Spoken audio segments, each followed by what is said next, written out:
So in the last couple months, I've run down to Key West from Minnesota twice. So I've got around 10,000 miles on this oil change. I'm gonna lift this thing up, show you how to do an oil change.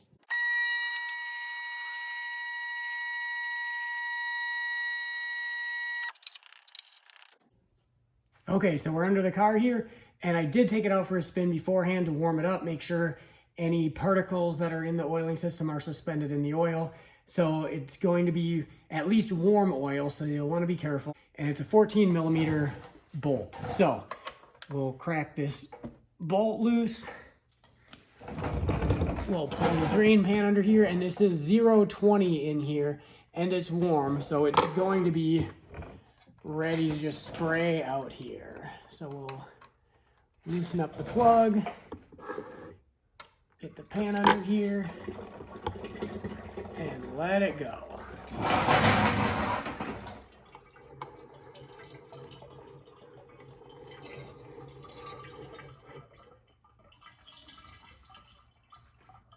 So we're gonna try and show you what this oil's looking like.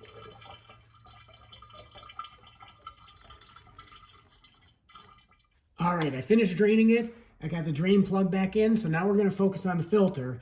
So I'm gonna zip this 10 millimeter screw out of here. We'll flip this down and we'll start taking the filter housing out. So we're gonna start by putting our 3/8 extension into the plug on the end of the filter housing here. The problem is a lot of times this just takes the whole thing out, and then we're gonna have to split them separately. But we're gonna try this out, see if we can't just take this plug out. Okay, and it's turning the whole housing, which is not terrible, but just adds another step later. A few turns yet. These housings are a lot different than the spin-on oil filters that are not this cartridge style. Okay, now it's getting pretty loose. So we're probably gonna get some oil drippage here, and that's just fine.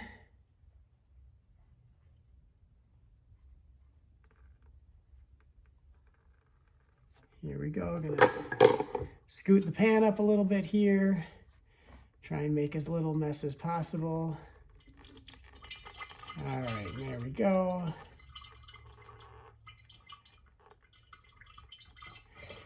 And here it is. We'll drop this back down. You can see it's nice and clean up in there. This oil is definitely not nasty dirty.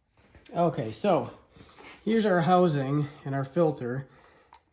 So I'm gonna slide the filter off of what I'm gonna do is I'm gonna go over to the bench vise and kind of hold this in place, and I'm gonna back this cap out, and I'll come back and show you there's an O-ring in here as well as this one, and we need to swap both of those out. Okay, so I've cracked this loose. This thing was really on there good. We'll open that up. A little bit of oil in there. So my favorite tool to pop these O-rings out is just a pick. So there's that one. And there's that one. I'll grab the new ones out of the new filter kit. So there's our O-ring for the bottom. We'll wipe off the plug here. Reinstall that. We'll tighten that down more later. All right, then we'll grab our O-ring for the filter housing. I've got a little bit of oil on it. It's always a fight to try and stretch these things out. All right. Okay, we got that in place. Got a nice oil residue on that. We'll grab our filter. We'll slide that on. And now we're ready to throw the housing back in the car. And an important note on this style. So the O-ring is right here. That's what seals it. And if you tighten it down more, that doesn't change the sealing properties of this. It's a radial thing, not a compression thing. So it's not like a standard oil filter where if you tighten it down more, it seals better. So you do not need to make these things really tight. I haven't torqued this down Well, in fact, I'm not going to actually torque it, but I'm going to use this to tighten the whole housing down, and it doesn't need to be super tight. So it's going to be plenty tight for this and that all at the same time. So I'm going to run the rag just around the bottom of this housing. Nothing's dirty. There's just some relatively clean oil residue. We'll feed this back up in here. And you can go most of the way just by hand here. And then I will grab my ratchet. You can see how much I just tightened that cap there. And now we got the whole housing going. We'll snug it down and we should be good to go with that. I am gonna wipe off kind of this trim. We will flip the cover back up. Put that screw in, and now we're ready to drop the car down. The oil that I'm using, yes, I know, this is from Walmart, SuperTech, 20,000 mile rated oil, advanced full synthetic, 0-20. This car can either run 0-20 or 520.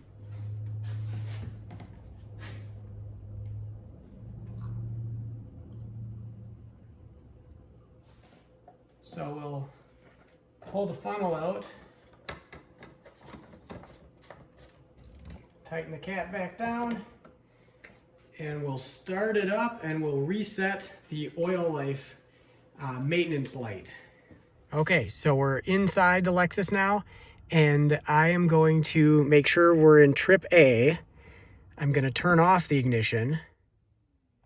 Now I'm going to hold down the trip reset button, and I'm going to press the starter button once and twice without stepping on the brake. And we get resetting oil maintenance data, still holding down the reset, complete. Now I can let go of the reset and we are good to go. So now I'm just going to hit the starter button one more time to shut the car off. I suppose I didn't have to shut it off here. Now I'm going to step on the brake and start it. We're going to let it idle for just a few seconds here. Change the air conditioning filter. Better take care of that. Now I'm going to shut it off, and then we're going to go check the oil level. Okay, I've added some oil. Now I believe that everybody says this thing's supposed to take like 9.5 quarts. So whatever I put in got me in the okay range. It is tough to tell with new oil, but I am right at the full mark, and I have now at this point put about 9 quarts in it. So I got this right where I want it. I'm at about 9 quarts. So we're good to go on this thing. The oil light maintenance data is reset, and we got some nice fresh clean oil in this thing, and I'm gonna run it at another 10,000 miles before I touch it again.